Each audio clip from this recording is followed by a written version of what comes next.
Приготовьте такой хлеб хотя бы один раз, и вы точно будете печь его постоянно. Такой хлеб не требует замеса, и вы только послушайте, как он трещит, когда остывает. Для теста мне понадобится 500 грамм просеянной муки. Пересыпаю ее в миску, в которой буду месить тесто, и сюда же добавляю 8 грамм сухих дрожжей. Добавляю 1,5 чайной ложки соли и начинаю перемешивать между собой все сухие ингредиенты. Далее мне понадобится вода, нагретая до 50 градусов. И чтобы не ошибиться, воду я всегда проверяю термометром для пищевых продуктов. Для меня, пожалуй, это самое простое хлебное тесто, состоящее всего из 4 ингредиентов. Сначала может показаться, что воды маловато, но это не так. Впоследствии тесто станет тягучим и однородным. Вот посмотрите, какое оно должно получиться. Вязкое и слегка липкое.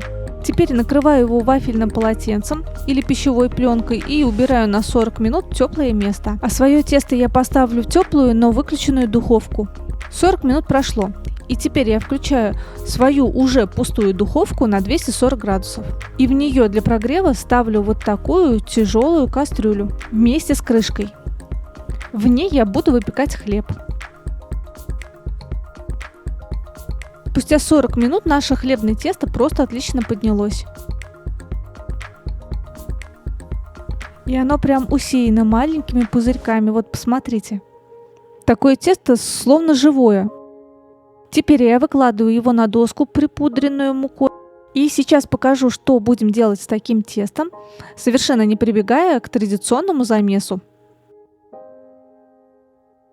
Вначале тесто очень липкое, поэтому я воспользуюсь скребком. Подхватив им тесто с одной стороны и помогая руками, я накрываю им другую часть теста. В общей сложности на 2/3 общей длины. То же самое делаю с другой стороной теста.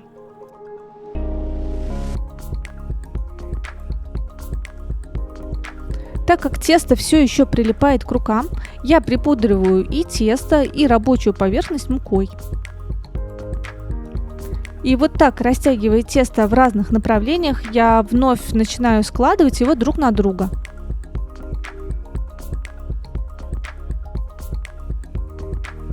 В общей сложности тесто нужно сложить 6 раз, постоянно растягивая и складывая, растягивая и складывая.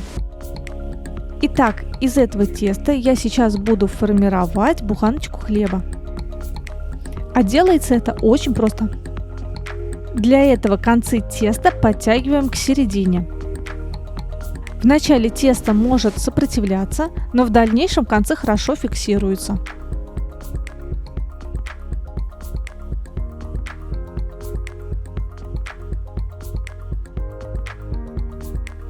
Чуть-чуть припудрив доску мукой, я переворачиваю кусочек теста швом вниз.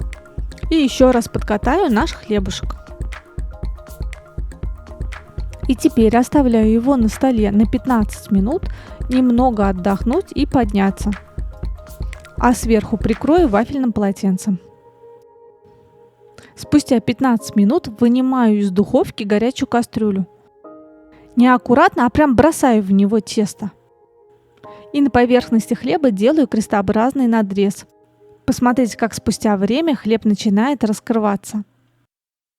Уже 30 минут прошло, выставляю духовку на 200 градусов, снимаю крышку и допекаю хлеб в течение 10 минут. Хлеб, приготовленный по этому рецепту, получается просто потрясающий. Очень вкусный, очень румяный. Как видите, готовить его просто и быстро. А еще он так аппетитно трещит при остывании. Замечательный хлеб, нежный мягкий мякиш и такая хрустящая корочка.